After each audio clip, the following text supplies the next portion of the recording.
This is a busy week involving analysis. I did not expect this week to go this way. It's good. It's good. It's some good discussion points, but this non-issue between Nicki Minaj and Taylor Swift has just gotten ridiculous. Two women respectfully disagreeing on the internet is apparently more than the media can handle. And I want to say I don't understand this, but I get it. And I chose to use The Guardian because if any publication should not be swinging around the term faux feminist, The Guardian is the last place that should possibly be considering walking down that path because they are so guilty of it themselves in so many places. I don't like the term faux feminist.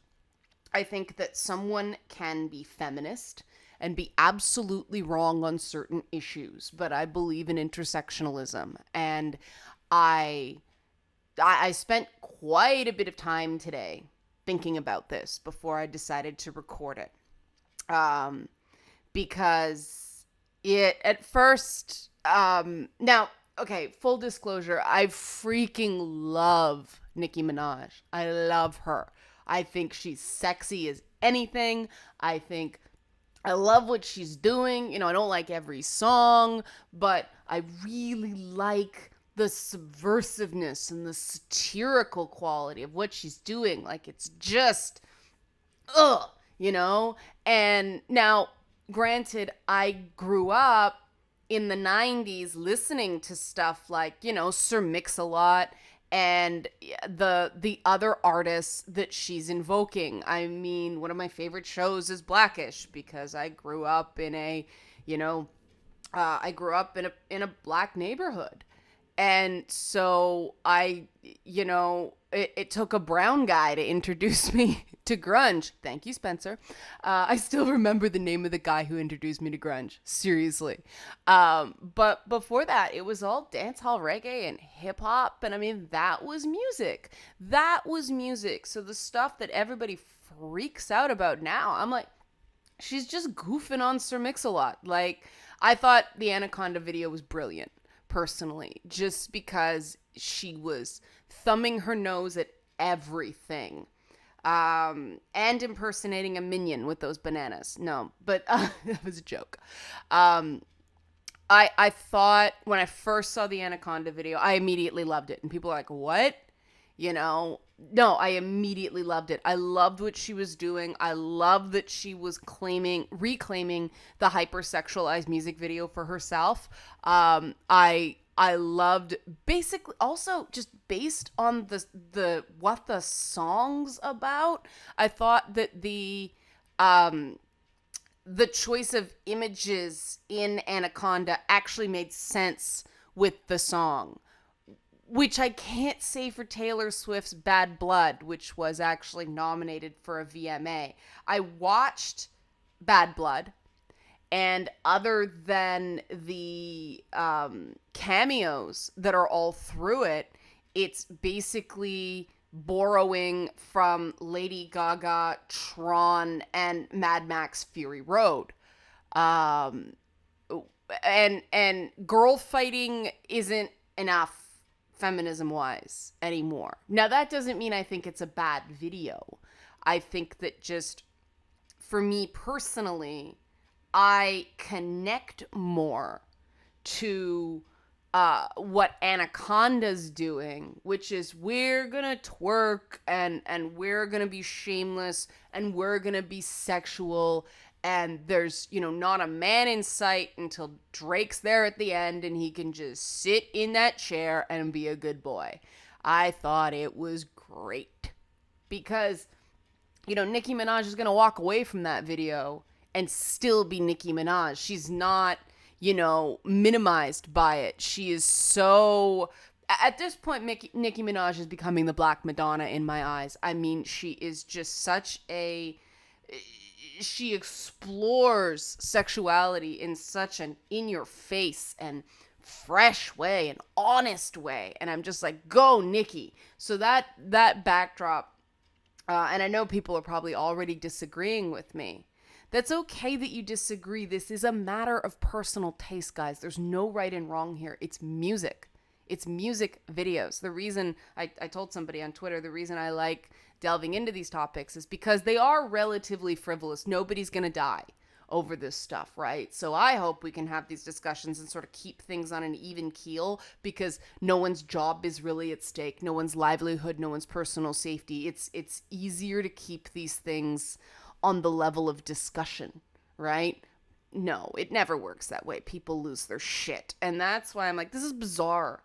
But to Taylor Swift's credit, Taylor Swift, I don't think deserves the criticism she is getting here.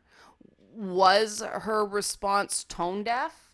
Some could claim it was, but it was one freaking tweet. And this so-called catfight, this Twitter blow up that people are claiming, it wasn't. It was Nicki Minaj making a statement, Taylor Swift taking it personally, and Nicki Minaj going, I wasn't talking about you. You know, now, unfortunately, Taylor Swift does benefit from the phenomenon that, you know, Nicki Minaj was calling out, which was, it's somewhere in this, but people complain about the ads when I do these captures. Sorry, guys. If I was a different kind of artist, Anaconda would be nominated for Best Choreo and Vid of the Year as well. When other girls drop a video that breaks records and impacts culture, they get that nomination. Oh wow, they didn't even put in the actual tweet that the whole thing about that she was focusing on the fact that if she was skinny, she would have been rewarded for the sexuality that she's criticized for in the Anaconda video. And, you know, Taylor Swift's bad blood. I'm not going to show any of these videos because I'm going to get slapped with the DMCA claim. It happens every time with music because there are bots that search the internet for usage of these videos. So go ahead and look up the videos if you want. But, you know, Taylor Swift is wearing like rubber in places. And it's once again another one of these phenomenons that Taylor Swift's allowed to shake what she got because she don't got much. And Taylor Swift and her very obvious stunt double don't really dance in the video either. And I think dancing in music videos has become more and more of a lost art because, and I think it's fine if a singer can't dance. A singer shouldn't have to be able to dance to make a living if they're a really great singer. I don't expect Adele to be able to twerk, you know, like that's not, she's not that kind of artist. But if you're a pop act, walking in slow-mo in stilt-like high heels, I personally think you need to be able to do more than that to justify the millions of dollars you're making. And I mean, I know One Direction is another group that doesn't dance because they can't, and that's fine. I personally find One Direction finds other ways to make their videos clever. It doesn't always work, but at least they try. Good for them. They're trying to earn their money. I'm really surprised. See, here's the videos. And, you know, you notice, what happened here? Oh, no. You notice when Taylor Swift wants to be all vampy, she becomes a redhead? Yeah. Way to milk that stereotype, Taylor. No, I'm kidding. That was just a bit of a thing. But I think both these ladies have been treated quite harshly over this. And I think the reason for this is it's easy to hate on and judge pop stars. They're seen as frivolous and attention seeking and, you know, not providing a lot of good for society, but they do entertain us. And, they do call attention to some things in, like I said, a safe way. And they work their butts off. They work exceptionally hard. And I think that they deserve to be able to carry on their day-to-day lives with a certain amount of dignity. Now, they make so many millions of dollars that, a little bit of shade is not gonna ruin them too much. But this has become such a big story that it's ridiculous. And headlines like this, the faux feminist and tone deaf. I think it probably was. I don't even think it was tone deaf. I think that I completely understand why some Black women responded the way they did, because the love and support that white feminism has shown Black women has historically been really weak on love and absolutely absent of real support. And I know this firsthand because, there was a time, back in the day where I co-hosted and produced a very sexualized late night talk show. And we wanted women involved. We wanted women at the table. We didn't want it to be this typical, format where there was one woman or no women. We wanted the place surrounded by women. And one of the things I wanted, because, I've declared my personal preference in advance, is I wanted the girls with the big hair and the big boobs and the big butts, and our most popular dancer, hands down, was a size 14, 16. I think her background was Guyanese, but she was a beautiful woman, but she looked more like Nicki Minaj than Taylor Swift. And men and women both responded to her. It was amazing. We had a cast member who went on to become Miss Pakistan World, things like that. And that is very exciting for me. But, that doesn't just happen. That doesn't happen by accident. There has to be someone making the decisions that actively goes out and seeks Nicki Minaj instead of Taylor Swift. And that, you get a lot of friction with that. You get a lot of friction unless you're able to sneak something in under the radar, which is kind of what I did. I sort of did my own auditions, and it was basically, if it sucks, it's your fault. Okay, I accept that. But the reality is, men don't care. I don't know who the skinny blonde trope is designed to, pardon the pun, service, but it isn't the men that watched our program, and we were always one of the most requested shows in the local prison. So that tells you so. And I'm very proud of that. I'm very proud. I love that, because what honest praise. What honest praise. Dudes in prison want to watch our show. That's why you become an entertainer. That's why you do comedy, to help people in the shittiest possible part of their life. And there's something to that. And that's why I don't think, these women should be treated as disposable the way they are when these brouhahas happen. And, it doesn't just happen. But the story I was trying to tell is, when we had that dancer that went on to be the most popular dancer. This was back in the day, right? Like, we're talking early 2000s. So, going on a decade ago. And, I started working in television in 1997. So, and this was somewhat later than that, but, it was a while back. So this idea of health at any size, and the big, beautiful women movement and things like that, none of that was, none of that was going on. And so the choice to hire a woman who was a size 16 was very outside the box at that point. And so this guy who was a notorious perv, we all knew he was a lech, came in during the audition, came over while this woman was auditioning, and whispered something to the female camera operator. And she laughed in a way where I could just tell he had said something dirty. And I'm like, okay, this is going to be an important anecdotal litmus test sort of thing. And so after the audition, I went over and I said to her, "What did he say?" And it was like, was it, "Oh, that girl's fat," or "Oh, that, she's, fluffy was a thing at the time," or something like that. No, he said, "Look at the size of that girl's tits." And I'm like, boom, I'm going to use male gaze at that point. That's what he zeroed in on. That was what he was interested in. Not that she wasn't skinny. Boom, we're on to something. She is hired. And then, another friend of mine, I have some male friends who I love dearly, but I'm really glad I'm not single.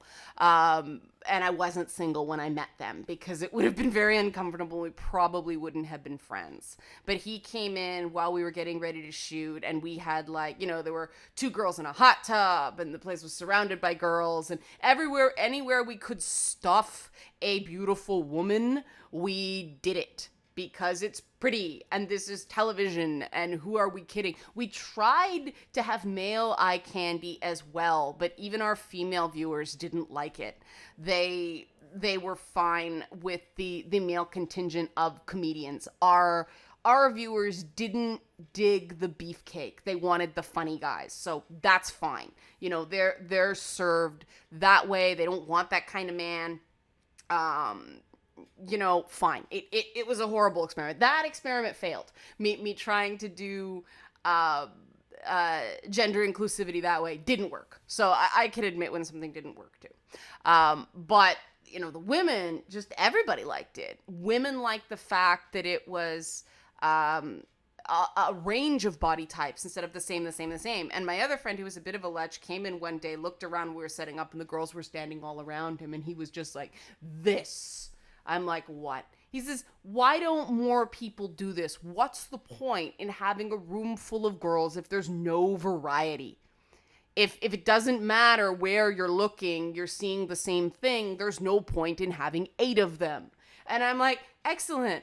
I understand, the male libido. Yay, good, I'm doing my job. But, that aside, and me being very proud of what I did, me and those other women, we took a lot of crap for appearing on a sexualized show. And, Nicki Minaj gets the same thing. Taylor Swift doesn't, because she had that good girl image that she sort of broke out of, and she's cute. And again, I really like Taylor Swift for what she does. Now, I don't like that some people went the angry black woman route with Nicki Minaj. Like, ugh! She's not angry because she's making a point that is understandably irritating. And she's absolutely right about that point. I did a video just, last week about kids being, "Oh, Kate Upton is wearing no clothes." And she was plenty dressed. It's that she has boobs. And that was one of the points Nicki Minaj was trying to make. And that issue related to sexuality does impact black women more. Because there's a different body type ideal in certain types of black culture that the respectable people find distasteful. And I'm like, oh, it's freaking gross. And that's so condescending. I can't stand that stuff. But Nicki Minaj was not angry. Nicki Minaj was making a point.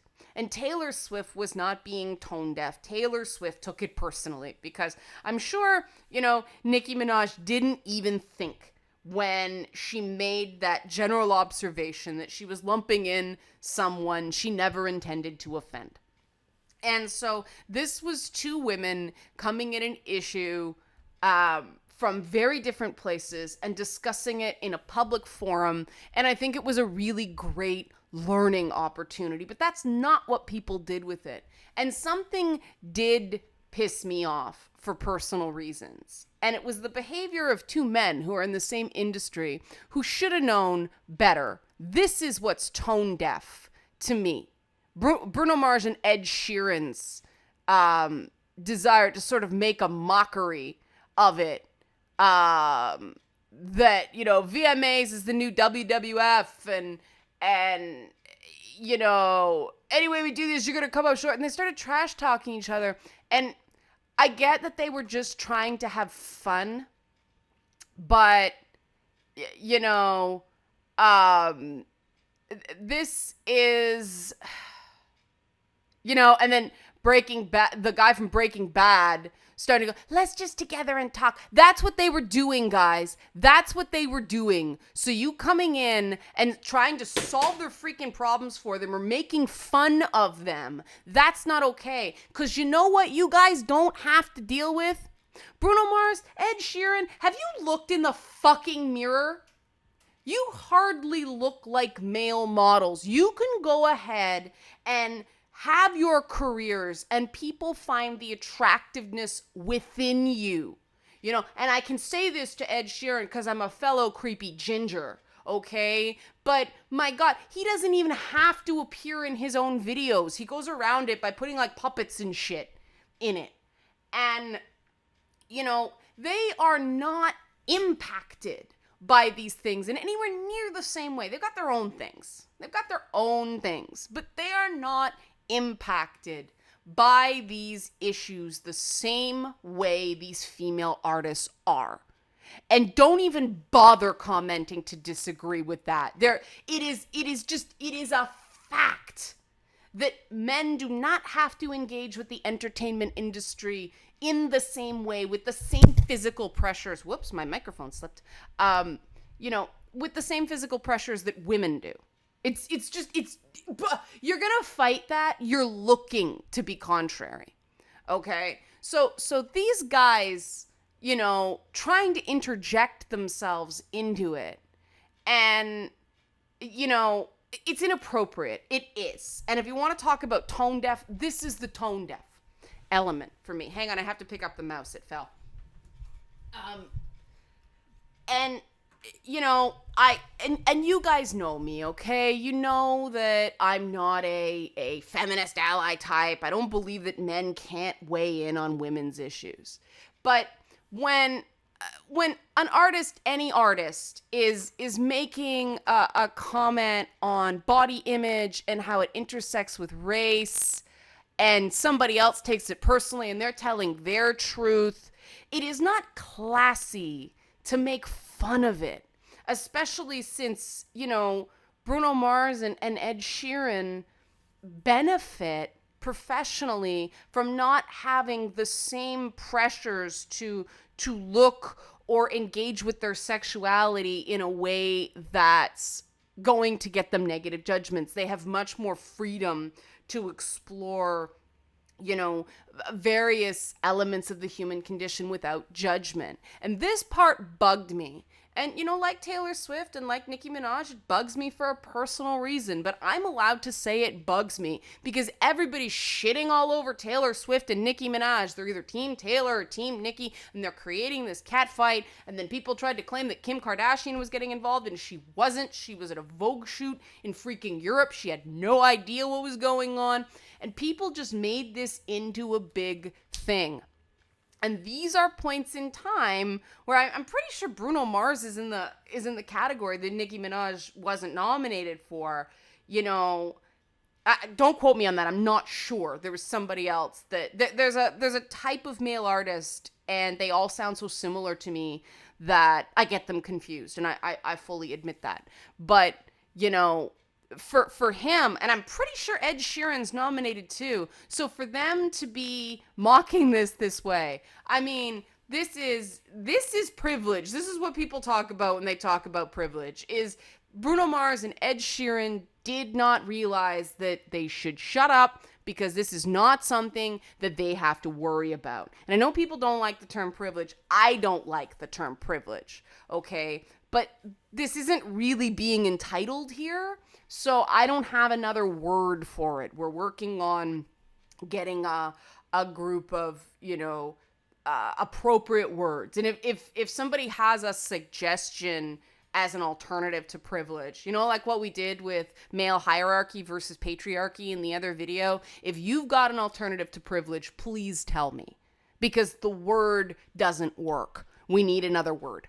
And that's real, and I admit that, and I will start using another word the minute I get one. For those of you who didn't watch that video, I said in a previous video that, people go crazy. People just lose their shit when you say the word patriarchy. So, I don't need to use that word as long as I have another word. Tell me what another word is. And I came across the term male hierarchy. And I'm like, you know what? I can use this instead of patriarchy very, very easily if this makes people feel better. And some people did say, yeah, I do prefer that. It doesn't trigger me the same way. Fine. I have no problem, because I'm all about respectful dialogue on these issues, and turning a very understandable difference of opinion between two women into a cat fight is the farthest thing from respectful that I can think of. And I think that even just for bothering to engage with these issues and to risk personally that way, to invest that way, I think both Nicki Minaj and Taylor Swift should be commended, not criticized. You don't have to think they went about it perfectly. No one goes about these things perfectly, but because there is no perfect. What is truth for Taylor Swift, which is, yay, let's all support each other, is not something that can be embraced by someone like Nicki Minaj, which is, what's support? What support are you I don't see support, because, if you know anything about the history of music, that it wasn't that long ago that tracks by black artists would be re-recorded by white artists for the white audiences. And, someone would do very, very well recording sanitized versions of a song that was written by and for black people. And I'm sure, anybody that's had their DeviantArt work stolen understands how frustrating that is. Like, black entertainers were not allowed to reap the benefits of having a successful song because the black musical aesthetic was seen as unseemly to white people. And that's not fair, right? That's not fair, because then, you get these white rappers and white R&B performers and these blue-eyed soul singers, and these people are phenomenally talented. Like, don't get me wrong. I don't necessarily buy the cultural appropriation argument in modern music, because people do the music that feels right to them. Nobody is that cynical as an artist. People, you don't know what color a person's soul is, right? But I do understand why some people, because if you fall into the blonde cheerleader aesthetic like Taylor Swift does, and then you brand an image where, oh no, you're the girl that gets passed over for the cheerleader. Don't you see that I'm the one that understands you, boy? You're going to be rewarded for it. And it's going to be much easier to get those songs played on, a greater variety of radio stations and used in teen comedies and all that stuff, and Step Up 2 or whatever the heck it is. What's the new Pitch Perfect? That's the new one. Or the crappy not Gem and the Holograms movie. That could be a good movie, but it's not Gem. I shouldn't do that. I shouldn't slag it. I haven't seen it. But it is true that, Taylor Swift has an easier road to legitimacy and acceptability than Nicki Minaj has. And Nicki Minaj can't do what Taylor Swift does because of the assumption society makes about her. And so she has made what she's got work for her. Both these women have. And both these women should be allowed to pursue their individual truths and talk about it and talk to each other and have a conversation on the internet that passes the Bechdel test that doesn't get dismissed as a cat fight and play into these stereotypes. Everybody just saw what they wanted to, didn't they? Everybody just saw what they wanted to. People who are on Team Nicki are like, Taylor Swift was condescending and tone deaf and faux feminist. And people who sided with Taylor Swift, Nicki Minaj was angry and she lashed out and she should have listened to her. They were listening. They were exchanging ideas. You don't have a dialogue when both people are in absolute agreement. So TLDR, I think both these women should be praised, and Ed Sheeran and Bruno Mars and that guy from Breaking Bad could benefit from growing the hell up and showing more respect to both Nicki Minaj and Taylor Swift, because these are things that are important to them. They're not as important to Ed Sheeran and Bruno Mars because they have their VMA nomination. Let me find out. Let me find out, because this does make it different, doesn't it? VMA Best Video nomination. It does make a difference if they are nominated. Because they really, that's terrifying. Disembodied heads, always terrifying. Video of the year. Yeah, Ed Sheeran and Bruno Mars. They were both nominated. And Nicki Minaj wasn't. That is tone deaf. That is classless. For them to mock her opinions when they got a nomination. Oh my God, talk about being sore winners. Like, oh yeah, you're not cool, Nicki Minaj. You couldn't get a nomination. We're going to make fun of you, even though we're not women and we have no idea what it's like to face the unique pressures that you do. We're just going to pretend that it's all just a big cat fight and not take it seriously at all. I've lost respect for those two guys, and I've lost respect for Aaron Paul with his, I can solve your, let's just talk. I hate it when people are actually talking and somebody comes along and goes, let's just talk. Nicki Minaj and Taylor Swift settled their own beef. They're fine. They don't need any third party to go, guys, don't fight. When has that ever worked? When does that ever work? People do that to show they're the voice of reason and the voice of calm and sanity. Fuck you. People are allowed to get angry. So, good for Nicki Minaj. Good for Taylor Swift. I call this a positive for both of them. And anybody that's trying to be critical of these women because they're jumping to conclusions and not seeing it for what it is, well, you guys clearly have your own hurts and your own agendas, and you're reading more into it than two women coming from very different places, representing very different things, and they're talking to each other. I bet they both learned something from this, and good for them. I have more respect for these two women than I did before this happened. And my husband hates Ed Sheeran, so he'll be happy. But I'm kidding. He doesn't even know Ed Sheeran. But, it's a long story. I digress. But he'll be quite happy to hear I was knocking on Ed Sheeran, which is weird because this is the sort of thing where it should be ginger solidarity. You shouldn't make fun of Ed Sheeran. When he's wrong, he's wrong. And in this case, him and Bruno Mars should have recognized that they were being tone deaf. But you notice how nobody's focusing on that. Yep.